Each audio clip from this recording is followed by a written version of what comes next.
having a fantastic day. Let's see here. Let's see if this is working. So let me know if this is actually going live and it is working. So the audio is what I'm trying to test right now.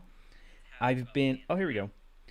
I've been out of office for, it seems to be about a month at this point.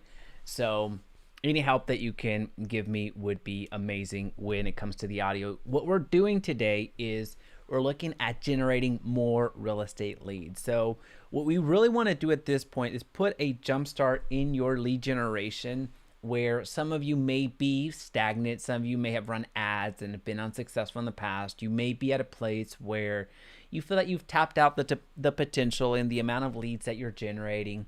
So regardless of where you are in your lead generation business, in your lead generation, this is meant to be that jump start. This is meant to provide some ways into actually increasing your lead count. So that's what we're looking at today, how to generate more real estate leads quickly.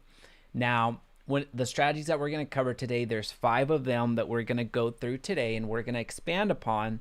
So if you have any questions, please feel free to drop them down in the chat. I'd be happy to address them as we get going. So with that being said, let's look at the strategies, and they're broken down they're really not broken down by category. Just understand that there's really 2 modes of lead generation. It's either active lead generation or passive lead generation. So active is something that you continually do day in and day out, whether that's posting on social media, whether that's calling FISBOs, whether that's calling to prospect. Those are active ways to generate leads. And then there's passive lead generation strategies, where once you deploy them in your business, then they start bringing you leads in the future. It doesn't require for you to be actively in front of somebody or doing a live thing in that regard. So again, differences between active and passive, which we'll go through today as well. So the first one that we need to really be cognizant of and be leveraging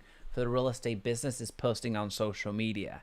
Now, when we say social media, it can be any social media that you have a presence in. Some of you actually are really, really good at LinkedIn, but Facebook, you kind of fall flat. That's okay. Every single one of you has a platform that you dominate, and then there's a secondary platform that really gets your scraps, if you will. So for me, mine is Facebook, and then Instagram thereafter gets my scraps, if you will. So my repurposing that I'm not too focused on. So when it comes to the social media of choice, it's up to you. LinkedIn, Instagram, Facebook, TikTok, anything is going to work for you as long as you're consistent with it. The strategy that I want to share is one that is a very systematic strategy of engagement, educating, and prospecting. So creating content that engages. It can be anything like memes. It could be anything that provides attention and brings you attention, awareness from people within your sphere. So you have the engagement concept. Then you go into the education concept, which is where you provide value to your audience. This is where you really strengthen the relationship between your audience and yourself. So you're providing something of value, whether that's helping, giving some information on how to buy a house, giving some information on how to sell a house, giving some information that actually brings value to whoever it is that is reading or using your profile as a resource. That's effectively it. So that's the education component. And then the third type of posting is the prospecting posts, where you're actively inviting somebody to collaborate with you. You're actively inviting somebody to use you. And that can manifest itself in several different ways. You could reintroduce yourself and saying, hey, I am a real estate agent now. If you were just being introduced into the market, make sure that you use me. That could be something that could be seen as a prospecting post, which is a little bit too direct, to be honest with you, but that's a strategy of a prospecting post. Again, you're looking to bring somebody to work with you. You're reintroducing yourself, and you're also providing that opportunity for somebody to use you. So when it comes to social media, doesn't matter which platform you're very focused on. It really does not matter, as long as you keep these posts, this type of content in its proper column. So again, engaging, educating, and prospecting. As long as you follow that strategy, you're going to have success for days, and you continually nurture the people that are within your sphere and bring you new leads as well. So that's a little bit about that. If you have any questions on that, please feel free to let me know. But also remember that if I'll link Agently down below. If you're struggling with this concept on what post to make, you can always go to agently.com or use the link down below, which full disclosure, I am part owner in Agently, so this is my software company, but we've really broken it down into this system, which is absolutely crushing it. We have the engagement post, we have the education post, and we have the prospecting post all lined out for you, so you don't really even have to guess. So there's that aspect. Warren, my friend, hey, how's it going? Appreciate you. So Warren's an amazing agent out of California, Tri-Valley area. Welcome back. I appreciate it. Welcome. Thank you for the welcoming back. I've spent pretty much all of August in Mexico for family emergencies. That now I'm back in the stew, as you can see, and I almost forgot where everything was. So hopefully the audio's coming through okay. Hopefully the video is to your liking and we're focused on where we need to go. Awesome. Well, thanks for hopping on, Warren.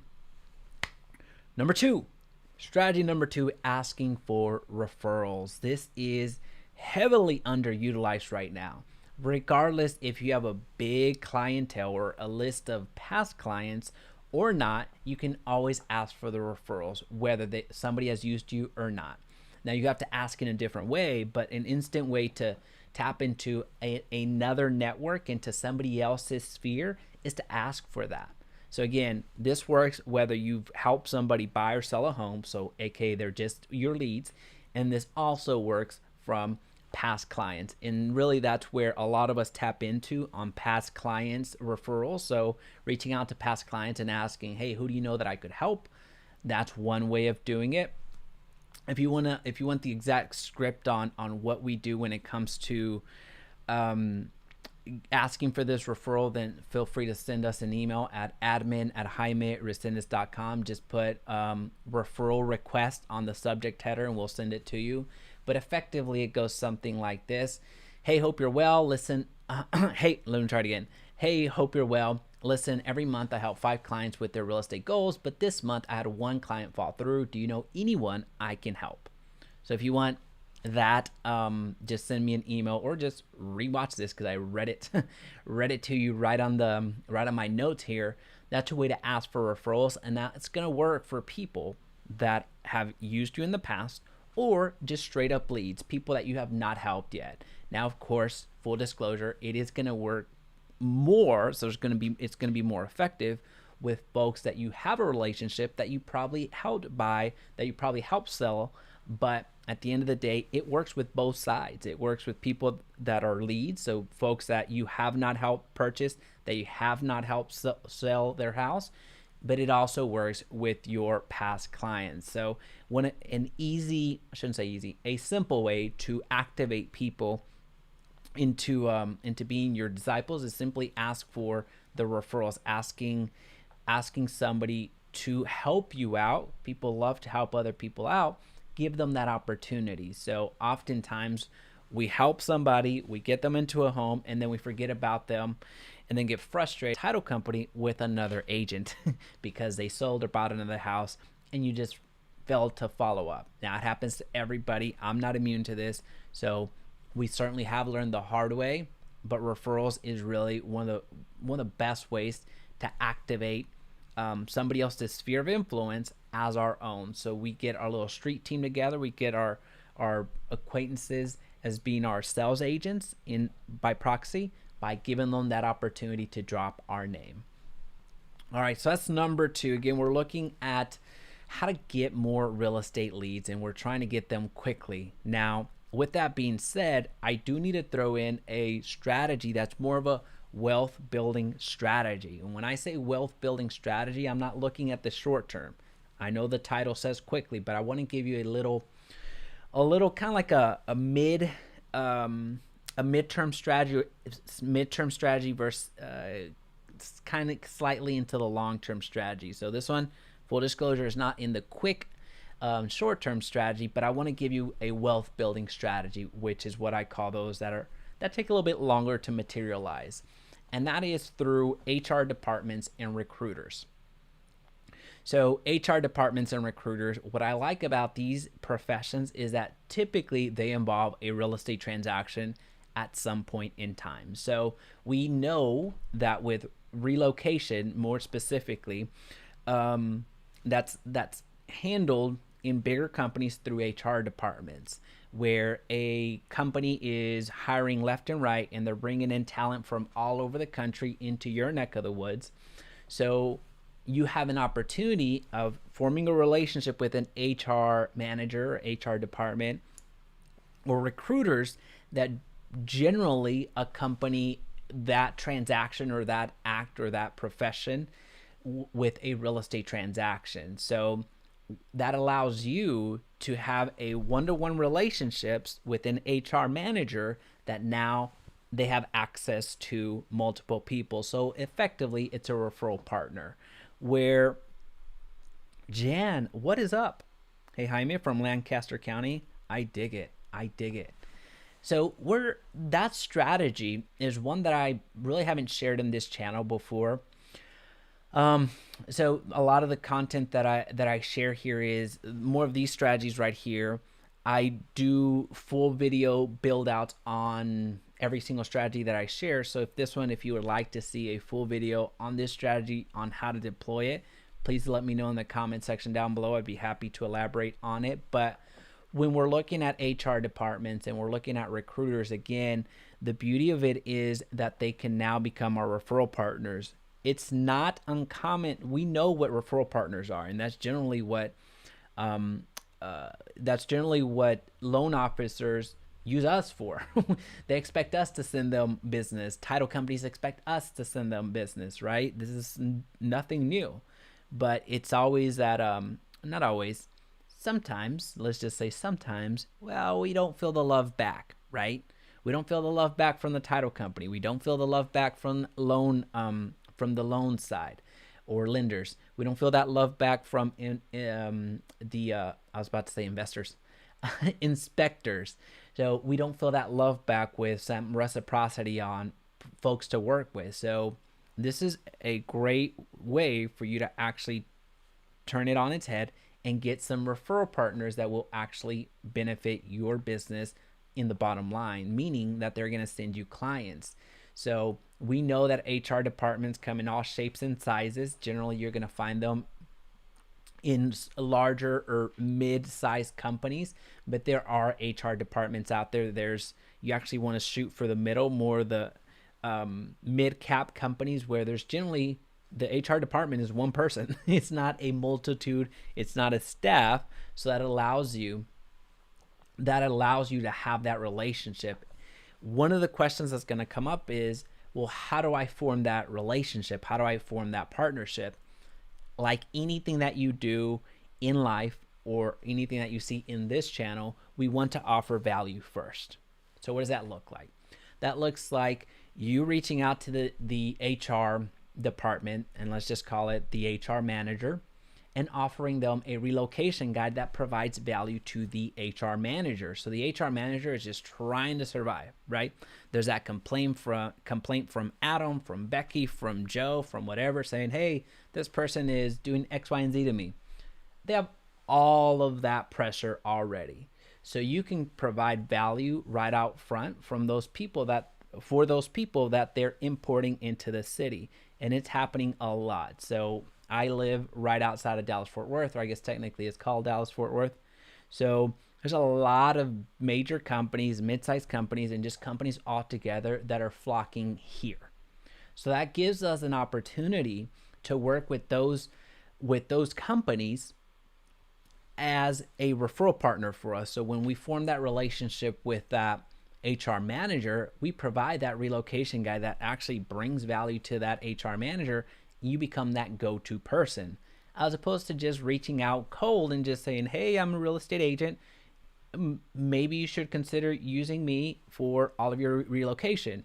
You can do it that way, but it's not going to be the most effective. There's going to be some people that will admire that outreach, but At the end of the day, we all have 24 hours in the day, and a better way to get your foot into the door is by leading with value, providing something that they can immediately turn around and use, or a resource that they can immediately turn around and use for their business. So again, we're talking on how to bridge that relationship with an HR manager. Same thing with the recruiters. So that's a little bit more about the strategy. Let me know in the comment section if you'd like to see the full breakdown, what that looks like. Be happy to make that, but we're going to keep going. I promised you 5 strategies, which we're going to get to today. And quick reminder on that, that's more of a wealth building strategy. That's not the short term. That's more of a mid to long term strategy that once you get right, there's going to be leads for days, for months, for years, as long as you continue nurturing that relationship where these are people that are reach out to you completely ready to go because the recruiters just placed them into a position, into a job, so they want to look good and make it super easy for the people that they have a vested interest in. And then also from the HR department, these are people that want to make the life of their new employees a lot easier. So these are folks that are going to be with you. They're going to be your ride or dies for sure. Phone calls. This is not sexy. I fully acknowledge that, but the third strategy is making those phone calls with the low-hanging fruit. The low-hanging fruit being FSBOs, for sale by owners. The low-hanging fruit being expires. The low-hanging fruit is those individuals that have a need, a real need of selling, but for some reason they were unsuccessful, aka expired. So they were under contract with another real estate agent to sell their home. They gave them 6 months and nothing happened. So they became expireds. So they have the need still because the contract ended with the agent, but there's still no contract on that home. So that's low-hanging fruit. The other low-hanging fruit is a for sale by owners, the homeowners of a property that are trying to sell their home by themselves without a real estate agent. So the need is there, so you know that they are ready, willing, and able to, but there's just a difference on strategy on how to actually sell that home because they're going on a FSBO. When it comes to phone calls, this is that low-hanging fruit. Something that's not necessarily low-hanging fruit is circle prospecting, where you work your farm and you reach out to the people in the neighborhood that you farm. So every single one of you should have a farm that you absolutely dominate. Every single one of you should have a farm that you're actively reaching out to from a phone call perspective, from a direct mail perspective, from a way, even door knocking, a way that you're staying in front of this farm, because this farm is going to keep you in business well beyond anything else that you could expect, because you become that authority in that farm. And it's a great way to leverage your success and build on your success. So again, if you don't have a farm selected, please do yourself a favor, because if you don't have a farm, then there's a good chance that you're doing a spray and pray approach where you're just going all over the board, running some Facebook ads, maybe doing some direct mail to this farm over here and then this other area over here. Maybe you're doing a billboard, maybe you're doing radio, maybe you're not doing anything. Maybe you're just doing social media posts and just calling it good. So you're all over the board, and then you get frustrated that you have to drive an hour to get to your listing and then another hour the other way. And there's just popcorning all of your success, or all of your transactions are just popcorning everywhere. Well, when you focus on your farm, you get to dominate that farm, and you get all of these little, if you're looking at it from a map perspective, you see all of your transactions concentrated in a certain area because that is your farm, and you absolutely dominate that presence. So when it comes to making those phone calls, there's a lot of data providers out there that will actually give you the contact information for these individuals. So you have Redx, you have Vulcan 7, you have Mojo Dialer. I don't want to endorse any one of these, but I kind of have to because I know the question is going to come up. As far as the one that has the best data out there, from my opinion, is Vulcan 7, where it has more real information and accurate information, but everyone has their opinion. That just happens to be mine. So again, whatever data provider you use, cool, go after that. That's yours. my opinion is Vulcan 7 is going to have the best data out there. The most important thing here is to do that phone outreach, because that's going to be a way that you can actively start seeing some results in your business. Because as we know, we need now business as we get started, especially. So now business comes in the form of active prospecting, and this is as active as they come. Open houses are fifth strategy. Open houses are phenomenal because it gives a way for you to meet a lot of people, and they are coming to you. That is the beauty of it. People coming to you are folks that are going to open houses that generally have a real estate need or a real estate bug, if you will, that they have either they're actively looking for a new home, or they're just passively looking for a new home, or they're just trying to spend a Saturday or a Sunday just looking at a home. There's going to be all types of buyers, but it's a way for you to centralize your efforts on a house. Hosting an open house is not very expensive. It's also one of the most effective ways for you to spend your time. So whenever we're going through our strategy call with all of the agents that join the Agent First group, which is the group that I have at eXp Realty, if you want some more information on that, then I'll link it down below. But with the agents that are educators, that meaning that they're either they're coaches or they are in elementary doing education for their teachers for elementary, middle school, high school teachers, basically folks that are in the education system. This is a strategy that we deploy heavily through the open house strategy. That is, it's very simple to have 4 open houses every single weekend. So Saturday and Sunday. And you can secure 2 properties to do an open house. One you can do on a Saturday, and then on Sunday you do an open house on that property again. You don't have to get 4 different open houses, but it's very simple to deploy 4 different open houses. And again, this is one of the most effective ways to spend your time, because people are actually coming to you.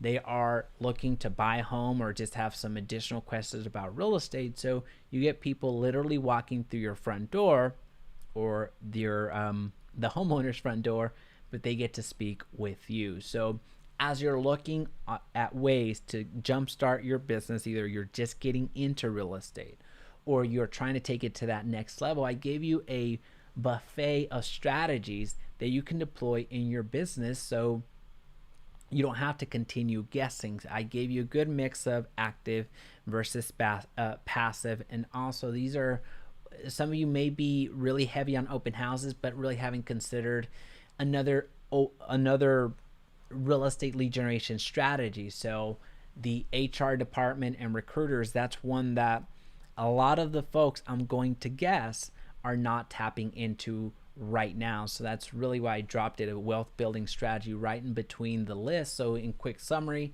you have posting on social media, gave you the blueprint for that. You have asking for the referrals. They don't have to be of past clients only. You can go from leads and also past clients. Number 3 was HR departments and recruiters, focusing on relationships there for your wealth building strategy. You have making the phone calls. That's not too sexy, I fully acknowledge that, but again, focusing on active now business is very important for a lot of you that are just starting out, especially. And then number 5 is open houses. Open houses continue to have some of the highest conversion rates out there. It's a great way to get started in the real estate industry without having to figure out a lot of things, without having to figure out how to market yourself, without having to figure out how to do advertising. Open houses continue to be the staple for new agents.